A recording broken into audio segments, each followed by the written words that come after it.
Это новая модель марки Way V9X, и она появится в России уже в четвертом квартале нынешнего года. Это большой кроссовер, который доступен как в гибридном, так и в чисто электрическом исполнении.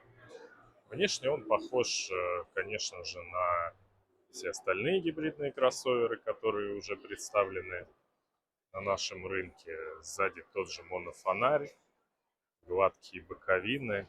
Обратите внимание, что ручки здесь обычные, они выдвижные. Но зато спереди, несмотря на традиционное отсутствие решетки радиатора, фары головного света не стали прятать в бампер. Они здесь расположены в обычном месте над ним. Ну, а в бампере индикаторы работы автопилота в данном случае и указатели поворота. В целом машина довольно крупная, и внутри у нее 3 ряда кресел.